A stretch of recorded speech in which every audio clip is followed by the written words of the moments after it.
Shalom, it's David Benkoff, the Broadway Maven. Every Monday, I teach a free Broadway appreciation course. In the comments, tell whether you think Fiddler is the best Jewish Broadway show, why or why not. And don't forget to like and subscribe.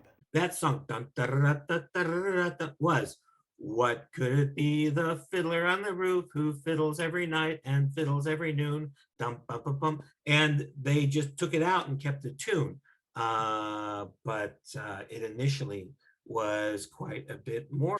Fiddler has had a major impact sort of wherever it goes, and it's gone to a lot of places. Joseph Stein, who wrote the book, used to love to tell the story about how when the show was in Japan, the producer of the show said to him, I don't understand how this show could be so popular in the United States because it's so Japanese.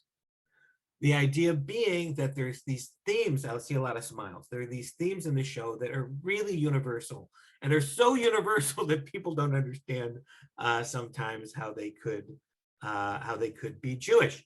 We're going to look at one of the most controversial fiddlers. I actually yesterday found a book called Black Fiddler.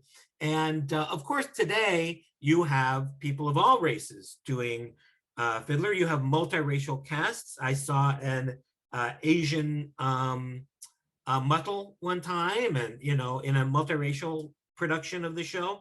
But this is from a high school production, a junior high school production of Fiddler that took place in the most racially tense part of Brooklyn, soon after, actually while the show was still playing on Broadway in its initial run. They got permission because it was such an important moment in race relations, at least at this school, but also in New York City in general, that they got permission to put it on in the high school. And you'll see a little bit about this Black Fiddler, which the people who were involved said it was a very nice way for the Puerto Rican and African-American students at this junior high school to learn more about Jewish people and Jewish culture. Teddy Smith, a 14-year-old 8th grade student, was in the starring role of Tevye, a Jewish dairy farmer.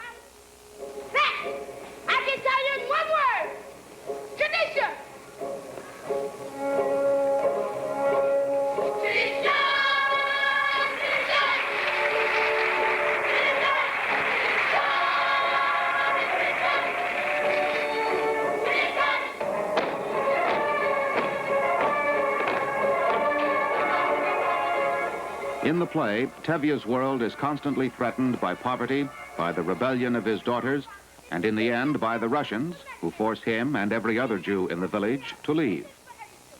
The purpose of the school's production of the play, according to its director, was to effect change, to familiarize Black and Puerto Rican students with the best of Jewish traditions.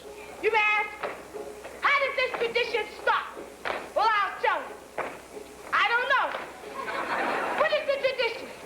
Because of our traditions, everyone here knows who he is and what God expects him to do. He's in junior high school, so maybe a 14-year-old kid. What a great actor. That's really a lot of fun. And in the context, it really was an important production of the show. Very controversial at the time. A lot of Jewish people felt, they didn't use the term cultural appropriation, but there was this sense that maybe they were making fun of Jews or they wouldn't understand the cultural differences, but it ended up working as a way to present Jewish culture to the African Americans and Puerto Rican students at the school. Okay, let's move on. I want to show you a clip from Matchmaker. Is this an I Want song?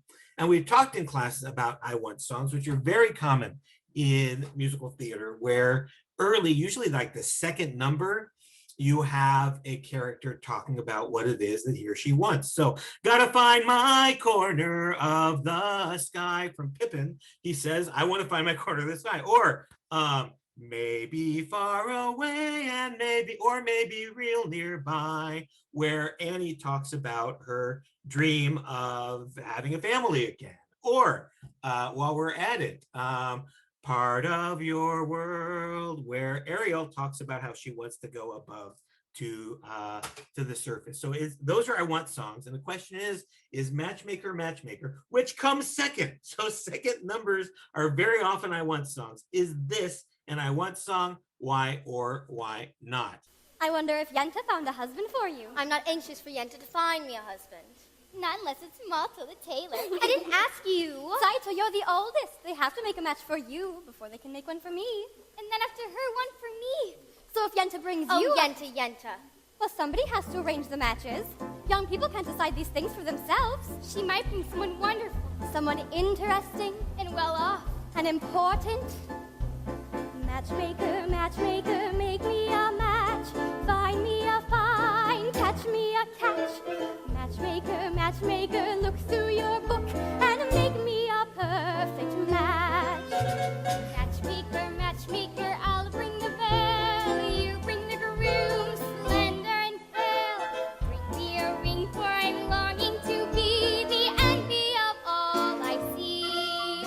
For Papa, make him a scholar. For Mama, make him rich as a king. For me, well, I wouldn't holler if he were as handsome as anything. Matchmaker, matchmaker, make me a match.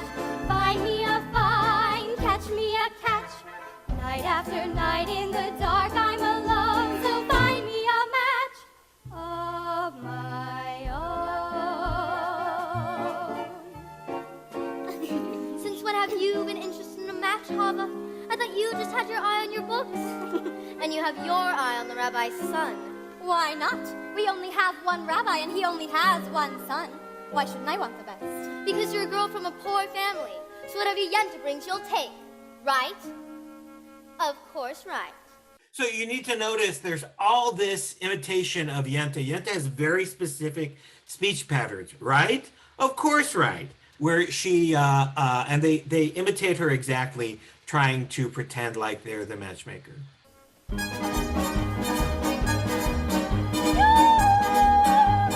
Huddle, oh huddle, have I made a match for you?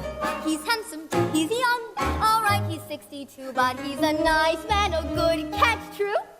True. I promise you'll be happy, and even if you're not, there's more to life than that. Don't ask me what.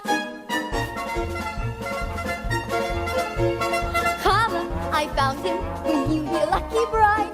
He's handsome, he's tall, that is from side to side, but he's a nice man, a good catch, right? Right. You heard he has a temper, he'll beat you every night, but only when he's sober, so you're alright. Did you think you'd get a prince? Well, I do the best I can, with no dowry, no money, no family background. Be glad you got a man.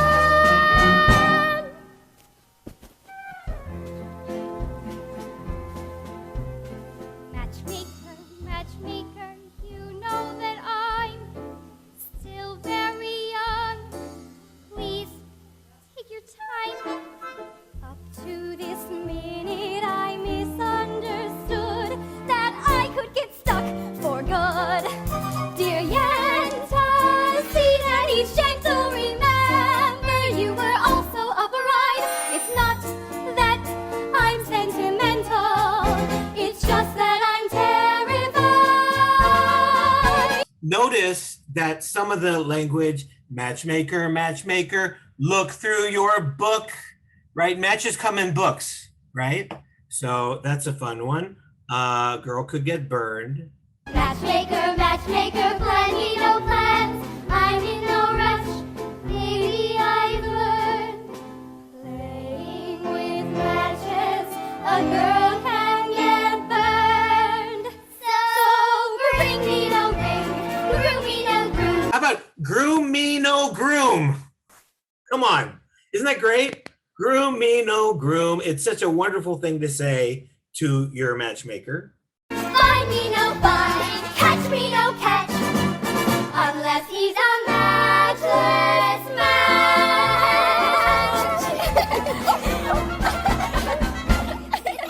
on the question of is it an I Want song, most of you said, absolutely, it's an I Want song. And some of you said, well, it's kind of an I Want song, but here's how it's not.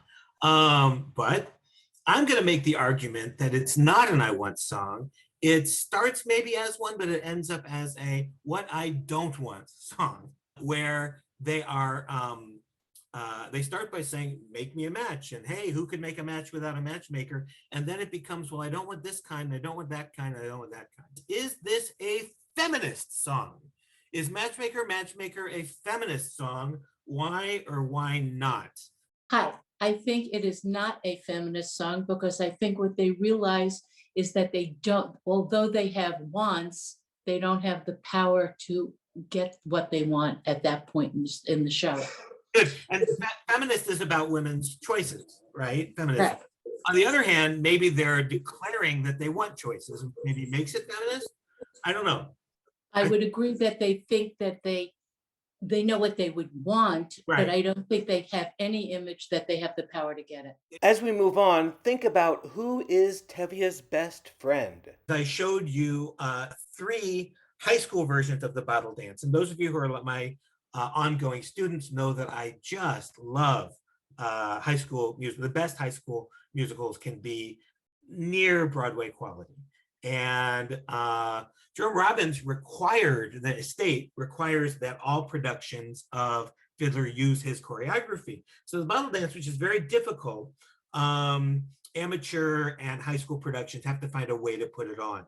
And I looked at about a dozen of them, and some of them are not very good. But the 3 that I chose are, about 50% of you thought that the first one was the best, and about 50% thought that the third one is the best. So I'm not going to show you any from the second. EHT High School.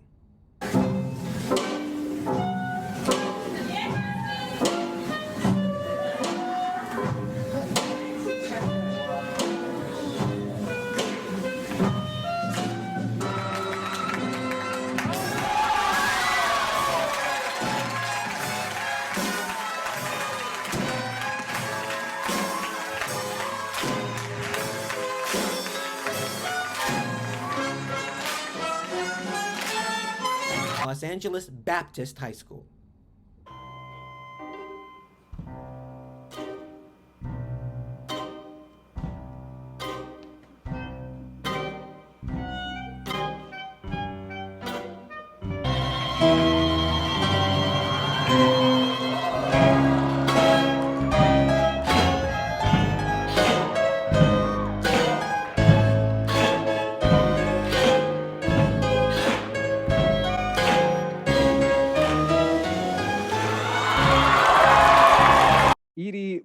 Buchanan says, well, I found the dancing of EHT to be better than the other 2. I thought the costume and the makeup of the LA Baptist High School to be more authentic looking. Meanwhile, Diana Friedman says the reverse. She says, I like number 3, who did the bottle dance. It would be LA Baptist. It was nice that they all got all the way down on the floor like a real bottle dance should be. It was also nice that they added another person to the dance. And Arlene Rosenblum, I guess, functions as the tiebreaker here because she says heads, shoulders, and bottles above all others were number 1 at EHT High School, i.e. the first performance. Their performance was well synced, graceful, deliberate, and controlled, especially when there were 8 people, young men and women involved. A lot of you got what I think is the right answer for who Tevye's best friend is, which is God.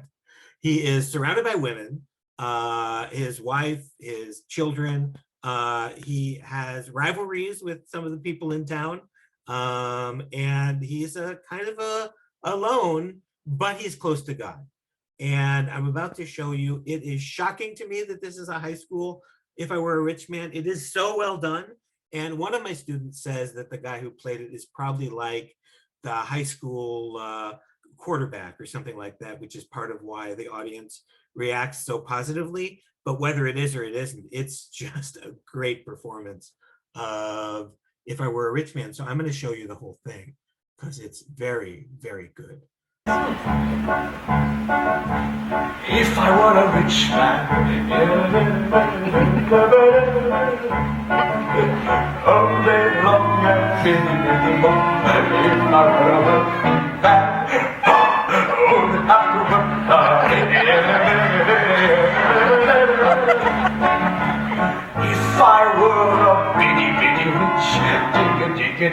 idle man. I'd build a big tall house with rooms by the dozen, right in the middle of the town.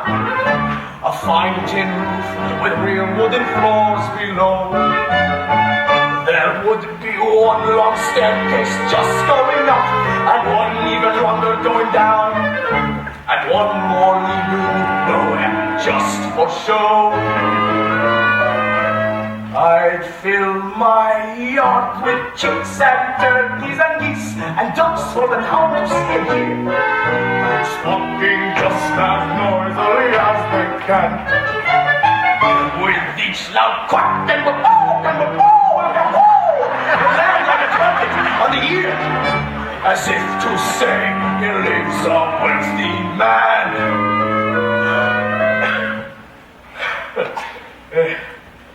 If I were a rich man. Bach wrote the music to this, and Sheldon Harnick was trying to come up with a lyric, and he had most of it, but he said, all right, I'm going to come back to this section, and he just wrote down yaddle deedle diddle digga digga deedle diddle dum, thinking he'd come back and stick in a lyric, but it worked so well that he kept the nonsense syllables in it, which is kind of like a niggin, which is a Eastern European term for a song without any lyrics. So it works very nicely. All day long I've been beating bum. If I were a wealthy man, hey, wouldn't have to work.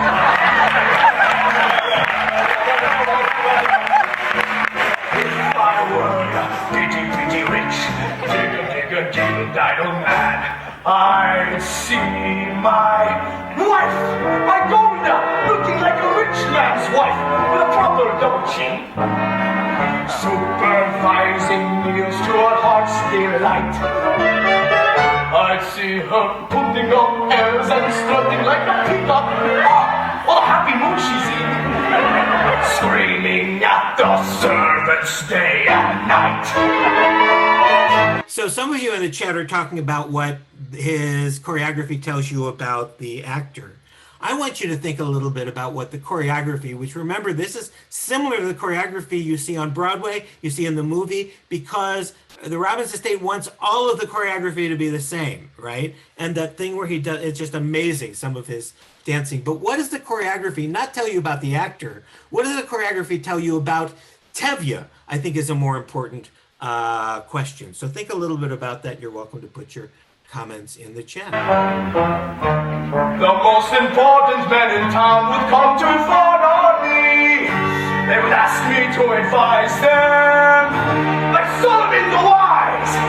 If you please, Reb Tevye, pardon me, Reb Tevye, posing problems that would cross a rabbi's eye. Boy,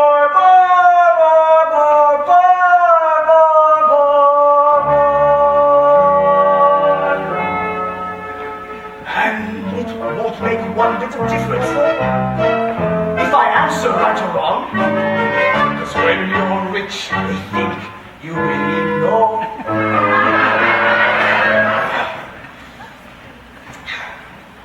If I were rich, I'd have the time that I lack to sit in a synagogue and pray, maybe have a seat by the eastern wall, and I discuss the holy books with the learned men 7 hours every day. That would be the sweetest thing of all.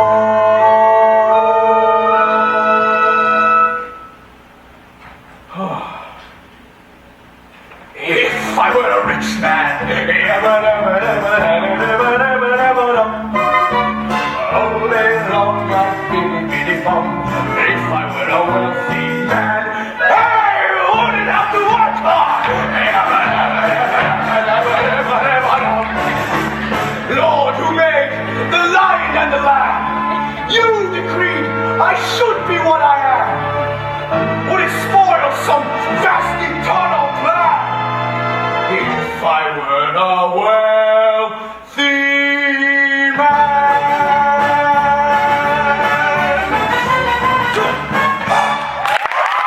by definition, that actor is 18 years old or under, right?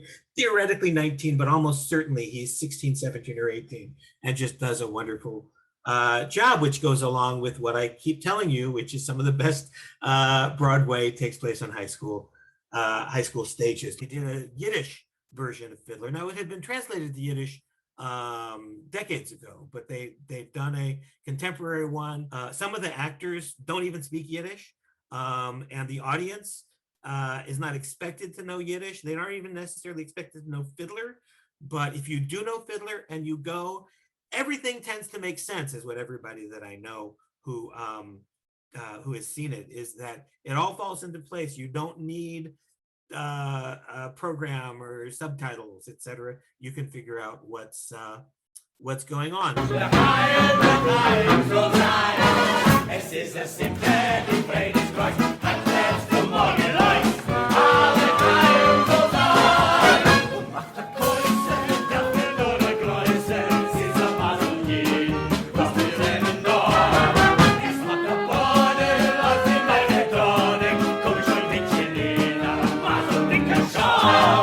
So now we're going to look at a little bit from Sunrise, Sunset, which is it's an unusual kind of song, because first of all, it's a song from parents singing about their children getting married, which is not all that common.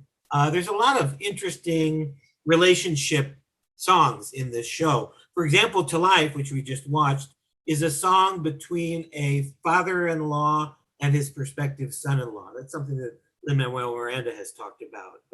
That's just not really a common combination in Broadway. It's not just about parents talking about their children, it's parents talking to each other about their attitudes toward their children and their memories about their children. So the relationship is not only about one generation to the next, but it's also about a mother and a father, a husband and a wife. Is this the little girl I carry? Is this the little boy at play? I don't remember growing older than this day. When did she get to be a beauty? When did he grow to be so tall? Wasn't it yesterday the neighbors smiled? Laden with happiness and tears.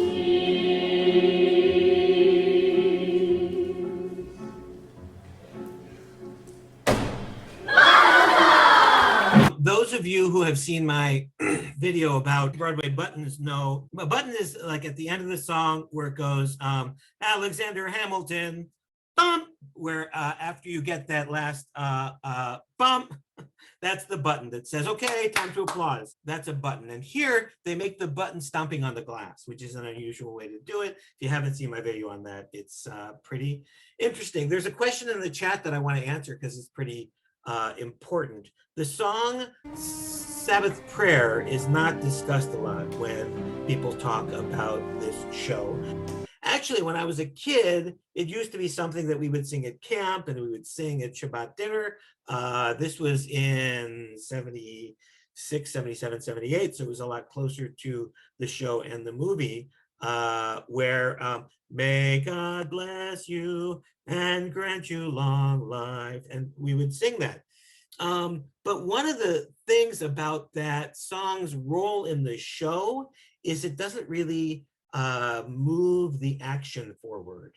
And usually in a musical, every song does character development or moves the plot forward. But Jerome Robbins wanted to keep it in the show because it connects with the theme of tradition, and it just sort of, after this breathtaking first several songs, it slows down and shows the seriousness of Shabbat.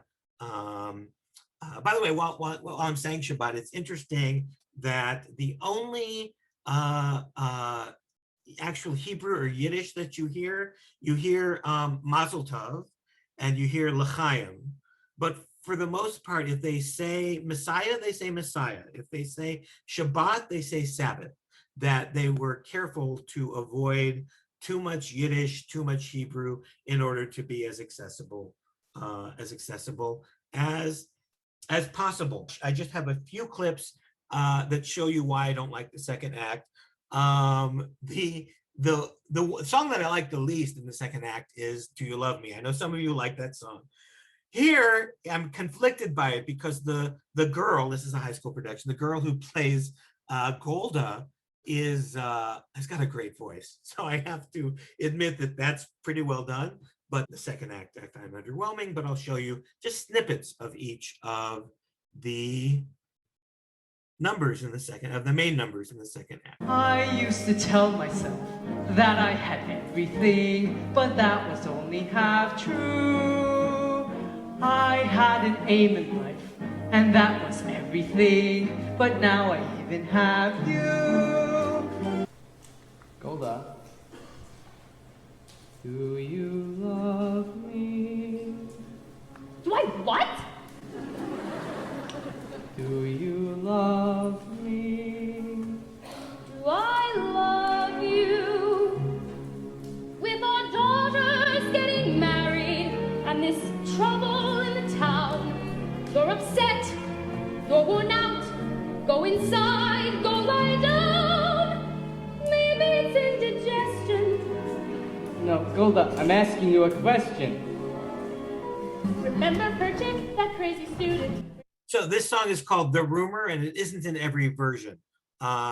It's a lazy, in my opinion, it's a lazy number. There's one in Greece, there's one in Anastasia, where you have a rumor and it's always changing. It's not, I don't find it all that creative or interesting. It is a common trope in musical theater, but let's go ahead and watch just a piece of it. Remember at the wedding, he danced with Tevye's Huddle. Well, I just heard that Huddle's been arrested in Kiev. No, terrible, terrible.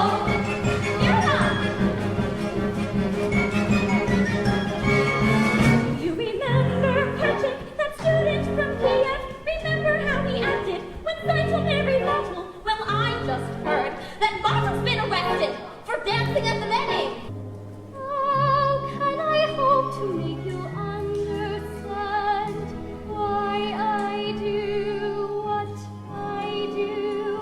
Why I must travel to a distant land, far from the home I love. Little bird, little Chavela, I don't understand what's happening today. Everything is all a blur. All I can see is the happy child, the sweet little bird you were, Chavela. A little bit of this, a little bit of that, a pot, A pan, a broom. a hat. Someone should have set a match to this place long ago. A bench. I don't think someone should have set a match to this place long ago uses the word match by accident or by coincidence. Just matching is an important part of the show. A tree. So what's a stove? Or a house. People who pass through on Tevye, they don't even know they've been here. A stick of wood. A piece of cloth. What do we leave? Nothing much, only on a Tevye. On a Tevye, on a Tevye, underfed, overworked, on a Tevye. This is a number that was cut, one of the last numbers that was cut. It played in the out of town tryout in Detroit, and it was cut. My question is, should it have been cut, and why do you think it was cut? It's called When Messiah Comes, and it was where Anna Tevye is now. Anna Tevye was earlier in the show, and this was the number at the end of the show. I can't play it here for copyright reasons. So a lot of you are saying what is probably true, which is that it's too happy a number, too upbeat a number, and it just didn't fit at the end of the song. Some of you just don't like it. Some of you like it, but just didn't think it was appropriate where it is. So is Fiddler the best Jewish Broadway show? Put your answer in the comments. To support the channel, visit my Patreon page. The Broadway Maven meets Mondays at noon and 8 p.m. for a free class. Sample classes include Gershwin on Broadway, Hairspray, A Chorus Line, and Barbra Streisand's musicals. See the upcoming schedule at thebroadwaymaven.com. To get more videos like this one, give this video a like. Even better, subscribe by pressing the button that says The Broadway Maven.